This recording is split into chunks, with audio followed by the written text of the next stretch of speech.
سلام تخطاتلتنا هذا الشانل كما يكنيهم لمون كم توتروا نمهارو حدار استهزالكم قريبا لهنا إلو مارسنا بقى كم هيدة وانات حنت فيديو زرقي هني رب زعبات سموار لو مدما زحات ما قال مفتحنا يتسموان دو وسبل لنا لكم نيركم ناتا مفتح زبالكم مخرية هيزا غريبة زلهم ما دري تريز انتاي لا مسلكم أب عالم تزبرت عن تزخف عن تأزيو أشجارن زخونة دخنت سئنت نايمت بيكون نيلا تايدا سئنت ناي فقري وي سموا مالتي بخالا زراربا هيوتنا مدسيلنا أب إرتراب استفلا لي كفالات ناي سيدت لينايو ناب نتانا بهيوتي كزارب تغينه تمهاراي كلها بيونيفرس نابنات كم حبنات حدا كفالناتو ብዙሕ ገንዘብ ኣይነበረን ብዙሕ ግዜ ገንዘብ ንሽገር ነርና ኩል ገንዘብ ኣይነበረን ተዓብያና ጥራይ ዘይኮንኩስ ብሓፈሻ ኣብ ከባቢየ ዝነበረ ነዚ ኩሉ ስእነት ግን እቲ መደቀሲና ይኹን እቲ መግብና ብዙሕ ነገራት ሙሉእ ኣይነበረን ማይ ጠጠው ትብል ብዙሕ ሽግራት ነይሩ ነዚ ኩሉ ግን ብከመይ ንሰግሮ ነርና ብፍቅሪ ብሰሓቅ ብፀወታ ስለዚ ስእነት ናይ ምግቢ ወይ ስእነት ናይ ነገራት ከቢድ እዩ ፈልጠ ክልዕሊ ማንም ካብኡ ዝኸፍእ ስእነት ግን ስእነት ናይ ፍቅሪ ስእነት ናይ ሰብ ስእነት ናይ ዕርክነት ብሓፈሻ ፅሙዋ ማለት እዩ ስለዚ ፅሙዋ ሓደ ኣዝዩ ኣሰካፍን ሓደገኛን ሕማም ብፍላይ ነዞም ኣብ ምዕቡል ዓለም ተሰዲድና ዘለና ብዙሓት ሰባት ብኡ ተጠቂና ከም ዘለና ብዙሕ ካብቲ ዝመፀኒ ፊድባክ ክመሃር ክኢለ ኣለኹ ስለዚ ሎሚ ክሕግዘና ዝበልክዎ ብፍላይ እንተ ተግቢርናዮ ድማ ኣብ ሂወትና ዓብ ለውጢ ከምፃልና ዝኽእል እዩ ግን እዚ ክብል ከለኹ መድሃኒት ኣይኮንኩን ዝነግር ዘለኹ ሓኪም ኣይኮንኩን ኣነ ኣንቢቤ ካብ ዝረኸብኮ ምኽሪ እየ ዝህብ ዘለኹ ስለዚ ፈላሊና ክንሪኦ ክንክእል ኣለና እቲ ምኽሪ ድማ እንተጌርካዮ ጥራይ ለውጢ ከምፃልካ ዝኽእል ከም ከኒና ውሕጥ ኣቢልካ ዝፍውሰካ ኣይኮነን ስለዚ ቀጥታ ኣብቲ ትምህርቲ ናይ ሎሚ ክነኣቱ ኢና ማለት እዩ ስለዚ እምበኣር ናይ ሎሚ ኣርእስቲ ትምህርትና ቲፕስ to overcome the feeling of loneliness ምኽርታት ወይ ሓገዛት ከመይ ጌርና ነቲ ዘለና ፅሙዋን ብሕታውነትን ካብቲ ስምዒት ንገላገል ዝብል ኣርእስቲ ሂበ ዘለኹ ናይ ሎሚ ኣርእስትና ስለዚ ቀጥታ ኣብታ ቀዳመይቲ ነጥቢ ንኺድ ማለት እዩ እታ ቀዳመይቲ ምኽሪ ካብዚ ኣነ ዝገበርኮ ሪሰርች ማለት እታ ዝበለፀት ምኽሪ ኮይኖም ዝረኸብዋ exercising regularly እንታይ ማለት እዩ እዚ መቸም ናይ ዝኾነ ናይዚ ናይ ኣእምሮ ፀገማት ኣእምሮ ክሳብ ሕጂ ዝወሓደ ዝፍለጥ ነገር እዩ ብዛዕባ ካልእ ነገራት ብዙሕ ተፈሊጡ ኣሎ ብዛዕባ ኣእምሮ ግን ዝበለጠ ዝወሓደ እዩ ዝፍለጥ ኣነ ኣብ ዝሓለፈ 3 ዓመት ኣብ ፋርማሲውቲካል ሓንቲ ኣብ ዓለምታ ዝለዓለት ካምፓኒ ሆፍማን ሮሽ ትበሃል ኣብቲ ዝለዓለ ጥርዚ ናይ መድሃኒት ኣብ ምፍራይ ተዓይ ዘላ ካምፓኒ ኣብኣ ይሰርሕ ነይረ ብዙሕ ግዜ ብዛዕባ መድሃኒት ብዙሕ እዩ ዝዝረባው ዓበይቲ ሊቃውንቲ ናይ ዓለምና ዝበለፁ ሪሰርቸርስ ኣለው ሳይንቲስትስ ከምኡ ወላ ንሶም እውን እንተኾነ ክዛረቡ ከለዉ እቲ ዝወሓደ ኣፍልጦ ዘለና ኣብዚ ግዜ እዚ ብዛዕባ ኣእምሮ ናይ ወዲ ሰብ እዩ ከመይ ይሰርሕ ብቀንዲ ፀገምካ ከመይ ጌርና ንፈውሶ ንኣብነት ኣልፃይመር ዝበሃል ሕማማት እንታይ ክብለኩም ደልየ ብዛዕባ ኣእምሮ ክንዛረብ ከለና ፅሙዋ ካብ ኣእምሮ ዝመፅእ ስለዝኾነ እቲ ቀንዲ ኩሎም ዝተሰማምዕሉ መድሃኒት እንተሎ ኮይኑ ስፖርት ብኸመይ ይሰርሕ ብዙሕ ሪሰርች ኣሎ ግን እቲ ዝበለፀ ከም ዝሰርሕ ግን ኩሉ ሰብ ርእይዎ ኣሎ እንታይ ማለት እዩ ሕጂ እንተኽኢልና ደገ ኸይድና ምጉያይ ኣካላትና ክደክም ከሎ ኩሉ ግዜ ሓንጎልና ኢንዳይሬክትሊ ሓጎስ ይረክብ እዩ ስፖርት ክንገብር ከለና እቲ ዝበለፀ እንታይ እዩ ነቲ ሓንጎልና ፊዚካል ኣካልና ስለ ዝደክም ዘሎ ፅቡቅ ፊሊንግ ናይ ጥዕና ድዩ ናይ ንቕሓት ድዩ ናይ ኤነርጂ ድዩ ስለ ዝስማዓና እቲ ፅሙዋ ዘለና እውን ክእለ እዩ ካልኣይ ስፖርት ክንገብር ከለና እንታይ ዓይነት ሰባት እዮም ዘጋጥሙና ብዙሕ ግዜ ማለት እዩ ስፖርት ዝገብሩ ዓይነት ሰባት ጥዕና ዘለዎም ሰባት ኣብ ሂወት ብዙሕ ነገር ክገብሩ ዝፍትኑ ዘለዉ ሰባት እዮም ዘጋጥሙና ስለዚ ስፖርት ሓደ ካብቲ ቀዳማይ ክንገብሮ ዘለና ደገ ወፂና ክንጎይ እንተኮይንና ፐርፌክት ብጣዕሚ ፅቡቅ እንተዘይንኽእል ኮይና ግን ኣብታ ዘለናዮ ቦታ ኣብታ ዘለናዮ ገዛ ዩቲዩብ ዝበሃል ኩልና መቸም ንፈልጦ ኢና ኣብኡ ከመይ ጌርካ ኣብታ ዘለኻዮ ቦታ ስፖርት ክሰርሕ ትኽእል 20 ደቂቕ 30 ደቂቕ ተሰሪሕካ በይንኻ ኣብቲ ፅሙዋ ማለት ኮሰብ የብልካ ማለት እዩ ስለዚ ግዜ ኣለካ ማለት እዩ ብኻለ ዘራርባ ስለዚ ኣብታ ዘለኻዮ ግዜ ክትርህፅ ሓፍ ኮፍ ድዩ ፑሽ ኣፕ ድዩ ሲት ኣፕ ድዩ whatever ዩቲዩብ ኣለካ እንታይ ክትገብር ኣለካ ኣብታ ገዛኻ ንዓኣ ፍርቂ ሰዓት እንድሕር ጌርካ ቅድሚ ፍርቂ ሰዓት ዝነበረካ ስምዒትን ድሕሪ ፍርቂ ሰዓት ዘለካ ስምዒትን ፍሉይ እዩ ስለዚ ፕሊዝ እንድሕር ፅምዋ ኣለና ኮይኑ እንድሕር ፅምዋ ብሕታውነት ይስማዓና ኣሎ ሂወትና ስትረስ ይገብረና ኣሎ ቀዳመይቲ ነጥቢ ክንገብራ ዘለና ኤክሰርሳይዝ ስፖርት ክንገብር ኣለና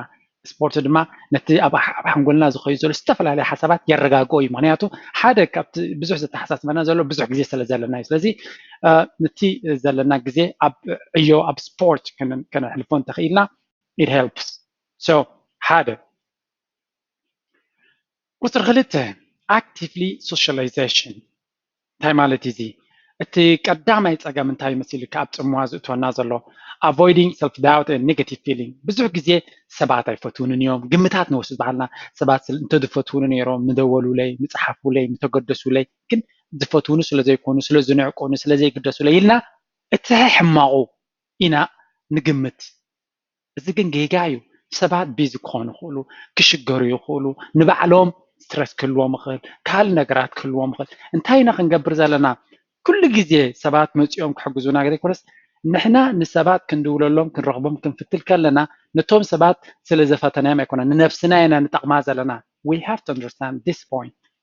ምስ ሰባት ርክብ ክንገብር ክንፍጥር ከለና ዓርኪ ንኣብነት ምስ ዓርክኻ ምስ መሓዛኻ ምርኻብሲ ከምዚ ንዕዑ ዘኽበርካዮ ወይ ከምዚ ንስኻ ትድውለሉ እንተኮይንካ ወይ ንስኻ ትድውልላ እንተኮይንክስ ከምዚ ክብርቲ ዝኾነት ኮይኑ ይስማዓና ኖ ንሕና ንመሓዛና ወይ ንዓርክና ክንድውለሉ ከለና ንዓና ኢና ንሕግዝ ዘለና ምክንያቱ ንሕና ሶሻል ኣኒማልስ ኢና ምስ ሰብ ተኮይንና ጥራዩ ሓጎስን ባህታን ዝመፀና ንኣብነት እቲ ዝበለፀ ኒውስ እቲ ዝበለፀ ሓበሬታ ወይ ዘሐጉስ ዜና ኣብ ሂወትና ክመፀና ከሎ ስማዕ ኣቢልና ሕጉስ ኢልና ትብ ንብል ዲና ኖ ምስ መን ከካፍለ ኢና ንብል ዋይ ንሕና ብኸምኡ ኢና ተፈጢርና ኣፈጣጥራና ምስ ሰባት ጥራዩ ዝሰርሕ ስለዚ ግድን ሰባት ክህልውና ኣለዎም እቶም ሰባት ስለዘይመፁና ድማ ካብ ሰባት ክንሃድም የብልና ነቶም ሰባት ንሕና ክንደልዮም ኣለና ካልኣይ ንሳቶም ስለዘይደወሉና ሕማቑ ክንሓስብ የብልና ኖ ፅፅብቑ ዋላ ሕማቕ እንተኮይኖም ፅፅብቑ ብሓይሊ ድሕሪ ሰብ ንኸይድ ይብል ኣለኹም ግን ሓደ ግዜ ኣብ ሰርክል ናይ ዕርክነት ይርአካ ንሱ እንታይ ይብል ተዓርክኻ ክላ እንታይ መሰብ የብሎም እንደይግደሱ ይብል ንስኻ ከምኡ ትብል እሳ ከምኡ ትብል እቲ ሓንቲ መሓዛ ከምኣ ትብል እንታይ ማለት እዩ ኣብ መንጎ ጋር ተፈጢሩ ኣሎ ንስኻ ኩሉ ግዜ ነታ ስጉንቶ ወሲድካ ሄይ ንራኸብ ተይልካ ግን እንታይ ፀገም ኣለዎ ኣብ መወዳእታ እቲ ሽዑ ትብሎ ዘለኻ ኩርዓት ኢጎ ትዕቢት ናትና እኮ ከም ዝገብረና ኣነ ዶ ይድውል ኣነ ይድወለለይ እምበር ኖ እዚ ከምዚ ዓይነት ኣተሓሳስባ እቶም ዝያዳ ፅምዋን ስትረስን ዘጥቅዖ ዘሎ ሰብ እቲ ትሕት ኢሉ ኣነ ክኸይድ እየ ኣነ ክመፀከ ኣነ ክድውል እየ ክብል ዘይከኣለ ሰብ ይፅምዋ ዘሎ ስለዚ ፕሊዝ ኮኔክሽንስ ክንፈጥር ክንክእል ኣለና ነቶም ኮኔክሽንስ ድማ ክንፅዕረሎም ክንክእል ኣለና ብቐሊሉ ዝመፁ ከም ዘይኮኑ ክርዳእና ክኽእል ኣለዎ ኔክስት ፋይቲንግ bad habits ሕማቕ ልምድታት ኣብ ሂወትና ዘለዉ ድማ ክንቃለሶምን ክንውግዶምን ክንፍትን ክንክእል ኣለና ንኣብነት ሓደ ካብቲ ሕማቕ እንታይ ይርኢ መሲልኩም ናብ ኩሉ ይኮነን ግን ንምዕራብ ኣብዚ ምዕራብ ዓለም ኣብ ዌስተርን ወርልድ ወይ ኣብ ሲቪላይዝድ ወርልድ ተሰዲድና ምስ መፀና ኣብቲ መጀመርያ ብናይ ኤውሮጳ ብናተይ ተመክሮ ኣብ ካምፒ ኣብ ሓደ ቦታ ከለካ ፅቡቅ ትፃወት ትራኸብ ምስ ሰብ ትዕልል ገለ መለሽዑ ትምህርቲ ቋንቋ ትጅምር ቁሩብ ቢዚ እናበልካ ነብስኻ ከተተዓሻሽዋ ትፍትን ካብ ሰብ ክትርሕቕ ትፍትን ማለት እዩ ግዜ የብለይን ዝብል ኤክስኪዩዝ ትጥቀም ልሙድ ቋንቋ ናይ ተዓዲ ማለት እዩ ቤዚ ክትብል ትጅምር ድሕሪ ቁሩብ ስራሕ ክትጅምር ኢኻ ገንዘብ ምስ ገበርካ ኩርዓት ይስምዓካ እንታይ ማለት እዩ ሰብ እኳ ብዙሕ ኣየድለየንን ኣነ ማለት ኣነ ፕሮግራማተይን ብዙሕ ስለ ዘለኒ ብዙሕ ሰብ ኣየድለየኒ ክትብል ትጅምር but this is the problem እዚኣ ክንፈልጣ ኣለና እቲ ፀገም እሱ እዩ ኤግዛክትሊ ምክንያቱ እንታይ ክንገብር ንጅምር ሎኪንግ ኣፕ ነፍስና ክንዓፅዋ ንጅምር ቴሌቭዥን ኣለካ ኮምፒተር ኣለካ ቴሌፎን ኣለካ ገንዘብ ኣለካ እዚ ግን መተካእታ ናይ ሰብ ኣይኮነን ክርዳእና ክኽእል ኣሎ ሰባት ምስ ሰባት ዘለና ሶሻል ላይፍ ወይ ማሕበራዊ ሂወት በዚ ቴክኖሎጂ በዚ ገንዘብ ረኺብካ ዘለካ ክትካ ኣይክእልን እዩ እምበሺ ዝያዳ ምስ ሰብ ክትሕጎሰሉ ንመሐጎሲ ምስ ሰባት ክትጥቀመሉ እንተለካ እዩ ሓጎስ ዝፈጥረልካ ገንዘብ ደርዲርካ ወራቅቲ ደርዲርካ ዘምፃልካ ፍፁም ይኹን ለውጢ የለን ስለዚ እቲ መጀመርያ ክምገፅ ከለና ብገርና ንገብሮ ዝነበርና ባህሪ እዚኣ ኣብ ጎኒ ገዲፍና ድማ ካበይ መፂና ንሕና ንግሆ ከይተንሳእኻ እናተረበሽካ ትትንስኣሉ ኣሕዋትካ እናተዘራረቡ ካዕካዕ እናበሉ በቲ ጎረባብትካ ኣዴኻ ምስ ገለና ካብ ከመይ ንዓቢና ኣዝዩ ማሕበራዊ ሕብረተሰብ ኮሚዩኒቲ ዝፈልጥ በይንና ኣይኮናን ካንሸሎ ይነበርና ዝበዛሕና ግዜ ስለዚ እንታይ ከብዚ መፂኻ ጥሪ ኢልካ ኣብዚ ካልእ ዓይነት ቢሄቪየር ሓንጎልና ኣይለመዶን ስለዚ we have to be very very careful እንታይ ትብል ልምድ ተዘራርባ ኣላ مس حبشة منبار كبيد بزي حبشة منبارون كبيد يبلو انتي مالتي بينها خدنبر كبيديو حر حر زي مستحبشة عن بابرانا ونجينا سلزي كأننا لسون كبيديو سلزي انتي مالتي كل جزء تلفزيون كمبيوتر تليفون حسكا نتنا يسبر كتكوت فتن انت لغا جيجا تكبر لا ولا سلامتها كل جزء تنبب ولا سلامتها كل جزء موتيفيشنال يسمى جالك كفال ابسو من دي ابسو سنه جزء مسبات الرهبل نجر كل وكاك خلالو تزي لا ماشين كتغير خاطر عرستو سنه جزء ስለዚህ we have to be very careful قال انت هنقبر نخل سبات نعدم نجزانا نعدمه بزي كبس حر ጊዜ እንታይ ነገር ሰውት መጽዮ ንብረት ውዱ ላይ maybe ንብረት ኩዱ ልካፎልዮ ምስስዕ ስለ ዘሎ ግን እንታይ እቲ ዘይ ስኻ ዘይ ተስተውዕለሉ ነገር ተለግ እንተ ሓጎስ ትረኽቦ ዘለኻ ትምዝንጋዕ ትረኽቦ ዘለኻ ብዋጋ ይትመንን እዩ ስለዚ ከነስተውዕል ክንክል ኣለና ቴሌቪዥን መፍትሒ ኣይኮነን 24 ሰዓት ፊልም ድሕሪ ፊልም ስለ ዝረኽቦ ወላ ብዛዕባ ካብ ፅምዋ ዝነበሩ ዝወፁ እንድሕሪና ኖ ይፍውሰና ኣይኮነን ኣዲክሽን ካልእ ተወሳኺ ሕማም ኢና ነጥሪ ዘለና ምክንያቱ እሳቶም ቶም ኣብ ቴሌቪዥን ትሪኦም ዘለኻ they are living their dreams ሕልሞም ሕቲ ዝደልይዎ ስራሕ እናሰርሑ ለይቲ መዓልትን እዮም ዝጓየዩ ዘሎ ስኻ ግን ሎክድ ኣፕ ኮንካ ተኣሲርካ ኣብ እስር ቤት ከም ዘለኻ ፍለጦ እስር ቤት ኣብ ምዕብል ዓለም ኣብ እስር ቤት ቴሌቪዥን ኣለካ ኢንተርኔት ኣለካ ኮምፒተር ኣለካ you have everything እንታይ ዘይብልካ ደገ ወፂኻ ብሰብ ክትረኸብ ኣይትኽእልና ነፍስኻ እስር ቤት በዓልካ ትእትዋ ስለ ዘለካ ግን ካብ እስር ቤት ክትወፅእ ፈትብ ካብታ ገዛ ምውፃእ ኣገዳሲ ባእታ ናይዚ ኣፈዋውሳይ ዝኸውን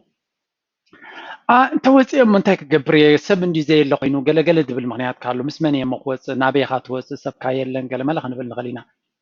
اي قاط مني مالت يكون بزح سب كارلو السماع مع الناس بنسنو لي وحده يكون جن انت نقبر نخلنا ابنت صموا قدام انت عين سبات تجبرنا ساعات سيلفش سبات تجبرنا بخميك تقول اليوم كنت تسالنا كنت موانا خلو انت نقبر علينا مس نفسنا ترى كنزارب مريضنا لنا ካልኦት ዝሕገዙ ሰባት አለው ካልኦት ዝርድኡ ሰባት ሚልዮን እኮ ንዖም ገዲፍና ግን ብዛዕባ ነፍስና ብዛዕባ ስምዒትናታን ስለምንታይ ሰባት ብዛዕባ ይተገድሱ ለይ ስለምንታይ ዘይረአዩኒ ስለምንታይ ዘይመፁኒ እቲ ሰባት ንዓና ዘይገበሩልና ንዑ ጥራይና ትመመላሊስና ትግዜና ንጥቀመል ዘለና በንፃሩ እንታይ ክንገብር ንኽእል ነርና ከድና ካልኦት ካባና ትሕቴና ዘለው ሰባት ክንሕግዝ ንኽእል ነርና ኣብ ኣፍሪካ ሰብ ኣሎ ዝተሸገረ ኣብ ክልል ሰብ ዝተሸገረ ስለዚ ብዝተኻለና መጠን ብታንሕና ንኽእላ ነገር ክንሕግዝ ተፈቲና ሓገዝ ኩሉ ግዜ ዝሕግዙ ሰባት ካብቶም ዝሕገዙ ንላዕሊ እዮም ዝሕገሱ ዝኻ ብሪሰርች ፕሮቭድ ዝኾነ ስለዚ ናብ ቤተሰብና ድዩ ናብ ኣሕዋትና ድዩ ናብ ገለመሌና ሓደ ግዜ እንታይ ንገብር ያ ደዊልና ከምንታይ ነኽንቦ ሓደ ካብቲ ቀልቢ ፀገም ናይ ዝጥቃዕ ዝነበርኩ ኣነ ሰባት ገንዘብ ኣይኮኑ ዝደልዩ ምኽርናን ግዜናን ልዕሊ ማንም እዩ ገንዘብ ይኸይድ ይመፅእ ኣብ ሂወት ዝዓበየ ጊፍት እንታይ እዩ ዝዓበየ መተካእታ ዘይብሉ ጊፍት ኣብ ሓበሻና ግን ብዙሕ ዘይንርዶ ግዜ እዩ ምክንያቱ ሂብካዮ ስለ ዘይምለስ ገንዘብ ሂብካዮ ክምለስ ይኽእል ግዜ ግን ምስ ሃብካያ ከይድያ ካብ ሂወትካ ስለዚ one of the greatest gift ናይ ሂወት ግዜ ስለ ዝኾነ ግዜኻ ክትህብ ከለኻ እቶም ሰባት ንዑ ዝሰምዑ ዘለው ዓብይ ዝኾነ ነገር ከም ዝረኽቡ ዘለው ገይሮም እዮም ዝፈልጥዎ ሓምሸይቲ join groups ዝተፈላለዩ ግሩፓት ግሩፖታት ክንሳተፍ ክንክእል ኣለና እዚ ናይ ኩዕሶ እግሪ ክለብ ክኸውን ይኽእል ናይ ሆቢ ክለብ ክኸውን ይኽእል ዝተፈላለዩ ነገር ኣብ ከባቢና ዘለው ንተሓወስ ኣብኡ ከድና ኣብቲ ግሩፕ ከድና ዝስማዓና ኮንፊደንስ ምስ አንጂ ገለመለ ምስ ጽምዋ ክወዳደር ከሎ ኣጸቢቑ ሰሓይሽ ኮንፊደንስ ጎዲሉካ ገለመለ ዝስማዓካ ስምዒት no it's nothing ኣብ በይንኻ ኮይንካ ምስ ነብስኻ ክትበኣሶ ትውዕል ግን that's worse ዝኸፍአሱ እዩ ስለዚ ከድና ኣብ ዝኾነ ሶሻል ንኣብነት ብፊዚካል ኣብ ከባቢና እንተዘየለ ሶሻል ሚድያ ዝተፈላለዩ ግሩፕስ ኣለው ናይ ዝተፈላለዩ ናይ ምሕጋዝ ኣብ ፖለቲካ ኣብ ሶሻል ኣብ ማሕበራዊ ሂወት ዝሳተፍ ጆይን ግበር ትስማዓው ኣበርክታው ምክንያቱ ከነበርክት ከለና እንታይ ንኸውን ኩሉ ግዜ ንግደት ከም ብሓድሽ ከነበርክት ድማ ስለዚ ዝያዳ ኣብ ኮሚኒቲ ኢንጌጅ ክንገብር ከለና ሂወትና ትርጉም ይረክብ ሚኒንግ ንረክብ ሰባት ንዓና ክስቶ መፅኢዶ ኣሎዶ ኣበየሎ ዝብሉና ኮሚኒቲ ነጥር ኣለና ስለዚ ፓሲቭ ኣይንኾን ኩሉ ግዜ እቲ ዝሓመቐ እንታይ ምስማዕ ጥራይ ተሓቢእካ ኣብ ቴሌቪዥን ዝመፀ ምርኣይ ምቑሓብ this is a recipe for failure ምክንያቱ ከተበርክት ክትክእል ኣለካ ዋላ ሕማቕ ይኹን ትናትካ ኣቕጥቕሎ ምብርካት ክትለምድ ክትክእል ኣለካ ሰባት ዝሰምዑ ይፈትው እዮም ብፍላይ ኣብ ሶሻል ሚድያ ተተሓቢእካ ትሰምዖ ዘለካ ከም ትሰምዖም ዘለካ እውን ኣይፈልጡኻን እዮም ስለዚ ኢንጌጅ ግበር ኮሜንት ፀሓፍ ርክብ ግበር ዕላል ፀሓፍ እንድሕሪ ክተብል ጀሚርካ ድሕሪ ሰብ ክፈልጡኻ እዮም ሰባት ክገድሱ ክጅምሩ እዮም ስለዚ ኢንጌጅመንት ምባል ወይ ከዓ ተሳታፍነት ከነርኢ ክንክእል ኣለና ኣብ ዘለና community دي أبتي ناي digital media زولو community دي تساتفنتنا كنحيل كنفتل علنا أتاس شات شيتي expect realistically محازا وي عركي وي نابنت أب join غير كاب جروب دي أب سفر عليه سبات تركب كاللغة تثبيت ناتكا متأن كتقبرو للكا انتي نقبر حجي حدا جزي كنكفي لا يكون عندك نسيو زيادة يركب مسحنتي دي محزني راغبة شعور بقى موق زخونة محزنتي فترة أو حتى يرجزي جتي نوح عمتات زدليوز نبرة من دا يسجر مالتي بقى بتعمي علالنا بصحاقن قال ملن كم جن كوني يبلون مغنياتو نسخة الرئيس سد اللي خاط صبوا فتيخة تسبت كم زي قبل زلمة مسخاكن بزحات كالوت عرق كل واقولي محازت كل واي قولي سلازي جزام مسكرت مستن كالوت كتقللنا عاقل كترسعة كتخيلها بحماق زي كونه simply بزحات كالوت محازت كومونز دلي أصل ذا أنت يسمع كاج جسرة تا درغبتها نبت سلازي نعاقل تنيا كم سلازي بالكوي نابل كبعالها أبستفل عليه نفس مدخام نفس غاز حسي نقفيتات نفسها كتبرور لان كتشعنق أنت جمر مالتي زي جيجاي حنسب مسراب كاسب حسير جزء محزنات دي أركنات جزء سلزوليو كلاي دما تسب رقيب كازولو استفل عليه نقر كقاط ما همزقن أسيوم كنقبر لنا كنقمت كنكلال لنا كل ححم ما عطر عليك هنا صبغ نقر من البعض بيزو قينا مقول من البعض كال سبات كله من البعض سرح من البعض استفل عليه بوزيتيف نقرات أسيوم ويقمت كنوسد كنكلال لنا مهنيا تحولنا كل جزء نيجاتيف يزوسد بفلا يابزنا يتسموا منفس أبزلنا له جزء نيجاتيف زخنة أتحساسبا ترايو زدلي سلازي بستخالنا متى نتي نيجاتيف زمت أنا حساب ببوزيتيف كنتكو كنفتن علنا أتشعب أي تدما زيا بدعم important يا accept that feeling لما لتيو سموها كم زلنا سي كنقبلو كنكل علنا حدا جزء overact نقبر سموها خلنا 50 بلنا بقى شو نقبر سبات مسكستو نابلنا نفسنا نسبات كنطبر نفتن لتو ما حازوتنا عرفتنا سموها كسمعنا يس نزخونه سبايت نقر أتنتم زقار بخسبات أثانا أنا كم سموها يسمعنا لن تيقبر خل سلازي تاي مالتيو اتينا قدامي قدم منقار accept it تسمعت كم زلك ترداي سموها لان انت تقبر على نزبل ادميت تقبر على انا بن سموها كم حمام كم ارستون سلدين فلط زنبرنا كنهسنا يرنا قدم قلنا ذا وزت صحف الجي مسراهم ويزنات فيديو مسراهم اتليست سموها سي حدقنيا مخانو تقدم بالقدم جمار انت لكم يرى دخلت ناي مقبن سئنت ناي مقبن ناي كالص اقاماتن مسئنت ناي فقر كودادر كله بفزم يكودادر زي كل فلذي تزعبه دخلت اب عالم دخلت ناي مقبن يكون دخلت ناي فوري عبد دخلت ناي فقر ما عم معبول عالم يجرله ابز ويست نو وورد ذهب تمازلو كندي صعدوا له لوك كوينم زنبرو meaning زي باللي هو كل لو ما قوابيهم يا but the love is missing اتاكد داسيد بعتنا هيوت فقري بخال منصور كرداكم تاتيني كل تن النبرتات تساينو تا فقري كتركب كلغا هيوت ستيل مقور مخانو با انا بهيوت راه هوي كعب خلو مالي تيجي تخص كلنا صات كلنا حنتي نبرنا بنصار ግን ግዜን ሰብን ስለዝነበረና ሰሓቅን ስለዝነበረና ኢቭን ነትመግ ብዘይ ይርከበሉ ዝነበረ ግዜ ንክሰግረውን ቀሊል ነይሩ ስለዚ እቲ ስምዒት ጽምዋ ካብ ግዜ ናብ ግዜ ካልእ ሰባሲ ካብ ግዜ ናብ ግዜ ጽምዋ ከጥቅዖም ከም ዝኽእል ክርዳእና ክኽላሉ ኣባና ጥራይ ኣይኮነ ኣብ ካልኦት ሰባት እውን ኩሉ ሰብሲ ጽምዋ እታ ዓርካስካ ትነቕፈ ዘለካ እቲ መሓዛኽ ትነቕፋ ዘለኺ ንሳውን ጽምዋ ክስምዓ ከም ዝኽእል ምክንያቱ ቀንዲ መሓዛኽ እንተኮይና سوى مصموا الله مالتي ስለዚህ እቲ ጽምዋ ናይ ኩልኻ ምዃኑ ፈሊድካ ኣክሰፕት ክትገብረለካ ካብኡ ክትሃድምን ነብስኻ ክትኩንን ክትፍትን የብልካ ስለዚ ናይ ኩልና ስምዒት ምዃኑ ተረዲእና ክንሽገር የብልና ኣመና ኣብ ዝብርትዓሉ ግዜ ኸ እቲ ጽምዋሲ ካብ መጠን ንላዕሊ ኣብ ዝብርትዓሉ ሕፍረት ክህሉ የብሉን ምክንያቱ ሓባእ ቁስሉ ሓባእ ፈውሱ ስለ ዝበሃል ሕማም እዩ እዚ ሕማም ምዃኑ ተፈሊድካ ኸ ክትዛረበሎ ትክእል ኣለካ ምስቶም ቀረባ ቤተሰብካ ድዩ ቀረባ ኣሕዋትካ ድዮም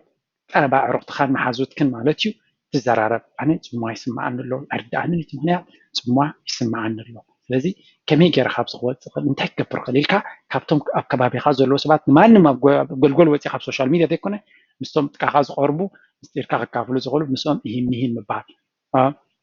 ካብኡ እናበርታ እንተኸይዱ ሕክምናዊ ሓገዝ እውን ብግዲ ከም ዘድሊ ምክንያቱ ስትረስ ኣብታ ቀዳሚት ቪድዮ እንታይ ኢለ ነይረ ምልክታት ናይ ዲፕሬሽንን ናይ ስትረስን ስለ ዘርኢ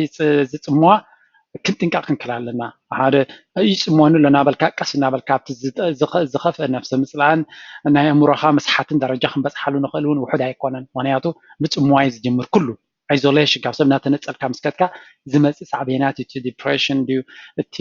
ስትረስ ኢልና ንዛረበሎም ናይ ኣእምሮ ኣሸገርቲ ሕማማት ማለት እዩ ስለዚ ሓገዝ ክንሓትት ክንክእል ኣለና ምክንያቱ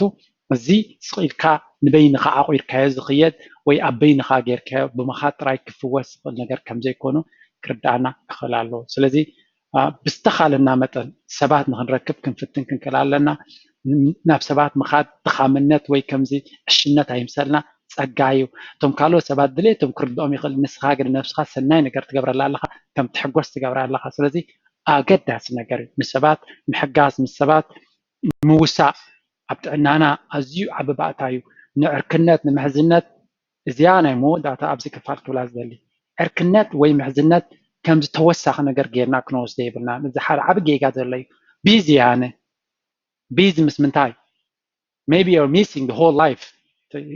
መሰረታዊ ናይ ህይወት ሚስ ንገብሮ ክንሉ ንኽእል ኢና ስለዚ ቀዳምነት ክወሃቦ ዘሎ ሶሻል ላይፍ ሰርክል ናትካ ክህልወካ ኣሎ ካልኣይ ሓደ ሰብ እዚኣ ንግረ መንገደይ ክዛረበላ ማለት እዩ ኣብዚ ምዕቡል ዓለም ኮይና ንነዊሕ ግዜ ብሕታዊ ኮይና ክንነብር ድሕሪ ኮይና ፀገም ምስ ግዜ ክመፀና ይኽእል እዩ ምናልባት ቢዚ ክንከውን ንኽእል ኢና ግን ሓደ 5-7 ዓመት ብዘይ መፃምቲ ወይ ብዘይ ዓርኪ ብዘይ መካየዲ እንትኸይድ ከለካ ሓደ ግዜ እቲ ሂወትካ ሚኒንግ ክስእነሉ ትኽእል ኢኻ ስለዚ ብዝተኻለና መጠን ዓርኪ መሓዛ መካየድቲ ኣብ ሂወትና ክንደልን ክንረክብን ክንፍትን ክንክእል ኣለና ብዝተኻለ መጠን ማለት እዩ ምክንያቱ ኣነ ካብ ናተይ ትዕዝብቲ ሪሰርች ኣይኮንኩን ገይረ ግን ካብ ናተይ ትዕዝብቲ ክርኢ ከለኹ ብዙሕ ናይ ኣእምሮ ጭንቀትን ስትረስን ዝገብር ዘሎ ሰብ ኣብ ሓዳርሲ ብርቱዕ ፀገማት ኣሎ ሓዳራት ናይ ምዕቡል ዓለም ናይ ኣሜሪካ ናይ ኤውሮፓ ብርቱዕ ፀገም ከም ዘሎ ይፈልጥ ኢና ኩልና እቶም ስትረስ ዝገብሩ እንተሪእና ብዓይን ሕክምና ግን ካብቶም ኣብ ሓዳር ዘለዉ ዝባታጨው ዘለዉ ዘይኮኑስ እቶም ሲንግል ዘለዉ ይበርትዕ ዋይ ኣትሊስት ምስ ሰብ ክትገራጭ ክትዛረብ ከለካ እውን ስምዒትካ ትገልፅ ስለ ዘለካ እቲ ስትረስ ሌቨል ዲፕሬሽን በዓል ዲፕሬሽን ክትበፅሕ ውሑድ ቻንስ ኣለካ ካብ እቲ በይኑ ምስ ነብሱ ጥራይ ዝባሳጨው ዝነብር ዘሎ ስለዚ ብዝተኻለና መጠን ነዚ ነገራት ኣስተውዒልናን ዕትቢልናን ክንሕዞ ከም ዘለና እየ በዚ ናይ ሎሚ መዓልቲ ትምህርቲ ከተሓሳስብ ፈቲነ ዘለኹ ዕላማ ናይዚ ቪድዮ ናተይ ኩሉ ግዜ ኣብዚ ቻነል እዚ ትረኽቦ ትምህርቲ ብርግፅ እንድሕሪ ግዜ ሂብኩም ክትከታተልዎ ክኢልኩም ደጊምኩም ክሰምዖ እንተኽኢልኩም ኣብ ሂወትና ለውጢ ክገብር ከም ዝኽእል ርግፀኛ እየ ስለምንታይ ከምኡ ክብል ክኢለ ኣለኹ ኣነ ዝቐረብኩ ኣይኮነን ዝበለፀ ብመፅናዕቲ ዝተረጋገፀ ትምህርትታት ስለ ዝኾነ ኣነ እኳ ንዓኹም የቕርቦ እንተለኹ ግን ኣነ ይኮንኩን ትፍልጠት ዝብሎ ዘለኹ ስለዚ ፈላሊኻ ምርኣይ ፅቡቅ እዩ ስለዚ ሓደ ብኪላታት ዝመፀ ሓሳብ ስለ ዝኾነ እንተጌርናዮ ክጎድኣና ብምንም ተኣምር ኣይክእል ክጠቕመና እምበር ስለዚ እቲ ትምህርቲ ናተይ ኩሉ ግዜ ብፍላይ ኣብ ውልቃዊ ዕብየት ዘተኮረ እዩ ነዚ ትምህርቲ እንድሕር ተኸታቲልናዮ ክንዓቢ ከም ንኽእል ብርግፅ ሰባት ከለልዩና እውን ኣይክእሉን ምኾኑ ምክንያቱ ባህርያትና ክቕያር ስለ ዝኽእል ካልኣይ ኣተሓሳስባና ምቕያር ምክንያቱ we are always the result of our thinking ንሕና ንሓስቦ ውፅኢት ናቱ ኢና ንሕና ስለዚ ኣተሓሳስባና እንተፀቢቑ ሂወትና ድማ ክፅብቕ ስለ ዝኾነ ሳልሳይ ኣብ ቁጠባዊ ዘተኮረ ብፍላይ ኣብ ፋይናንስ ኢንቨስቲንግ ኣብኡ ድማ ተኪረ ብዙሕ እየ ዝምህር private classes እውን ገይረ ኣለኹ ስለዚ ኣብቲ private classes join ክገብር ዝደሊ እንተሎ ኣብ ኢንቨስትመንት እውን ብውልቂ ኣብ ፌስቡክ ኣብ ጆርጆ ድራር ኢሉ እውን ክፅሕፈለይ ይኽእል እዩ SMS ወይ መሰጅ ማለት ኣብ ፌስቡክ ወይ ኣብ ኢሜይል ናተይ ኣብቲ ቻነል ናተይ ካብ ብዙሕ ነቲ ዓውድቲ ክደስስ ዝኽእል ድዩ ኣብ ውልቃዊ ኣብዘን ዝበልኮን ኣርእስታት ዝትንክፍ ትምህርቲ ይቕርብ ኣለኹ ስለዚ እቶም ኩሉ ግዜ ትከታተልዎን ተዓብዩ ዘለኹምን ብጣዕሚ ትሕጉሱኒ እቶም ኮሜንት ትገብሩ ዘለኹም ድማ ሪስፔክት ቴንክ ዩ ቨሪ ማች ድሕሪ ምባል ናይ ሎሚ ትምህርቲ ኣብዚ ተወዲኣ ኣላ ኣብ ዝቕፅል ካልእ ትምህርቲ ኣብ ሓፂር ግዜ ክሳብ ንራኸብ ደሓን ኮኑ